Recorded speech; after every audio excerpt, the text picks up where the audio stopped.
Hello guys, welcome back to our channel. তোমরা সবাই কেমন আছো? আশা করছি সবাই ভালো আছো। পিছনে দেখতে পাচ্ছ এটা আমাদের বাড়ি। এটা ভেঙে আবার নতুন করে বাড়ি তৈরি হবে আমাদের। অলরেডি সব ভাঙা শুরু হয়ে গেছে। ওইদিকে দেখো বাথরুম ভাঙা হচ্ছে, দাঁড়াও তোমাদের দেখাচ্ছি, চলো।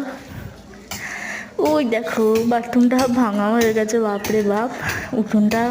উঠোনের এইদিকে কি সেটাকে বলে, এই কি চিলেকোঠা, হ্যাঁ এটাও ভাঙা হবে।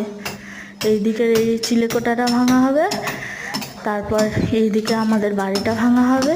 টালির চালের বাড়ি দেখতে পাচ্ছ, এখানেই আগে আমরা থাকতাম, এখন তো ভাড়া বাড়িতে গেছি। আর ওই যে পাঁচিলের ওইখানটা দেখছো, ওইখানে আমি ফোন রেখে ভিডিও বানাতাম। তোমরা সবাই তো নিশ্চয়ই দেখেছো আমার শর্ট ভিডিওগুলো। এই যে বাথরুমের দরজা। এখন দাঁড়াও তোমাদের আমাদের ভাড়া বাড়িটা দেখে, একদম বাড়ির পাশেই আছে, চলো দেখাচ্ছি।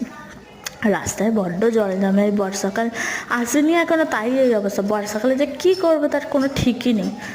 দেখো বাড়ির সামনেটাতেও জল জমে আছে, এমন বৃষ্টি হয়েছে। দেখাচ্ছি চলো তোমাদের আমাদের বাড়িটা। একটাই ঘর নেওয়া হয়েছে, এখন একটু চেপে চেপেই থাকতে হবে। একদম জঙ্গলের মতো বাড়ি, 3-4টে আম গাছ, কলা গাছ, পেয়ারা গাছ সব ভরা। এই দেখো ভেতরে আমার মা সবজি কাটছে, মাম্মা। কি রান্না হবে ঘরের দিকে ছিলাম একটু। কি করছে এখন?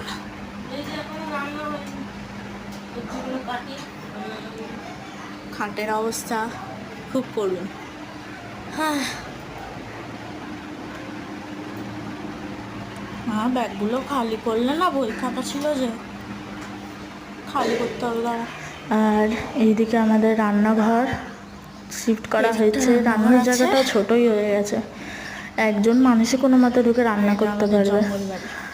আর বাইরের জায়গাটা খুবই নিচু, একটু বৃষ্টি হলে জল জমে যায়। ওই দেখো আমাদের পায়খানা।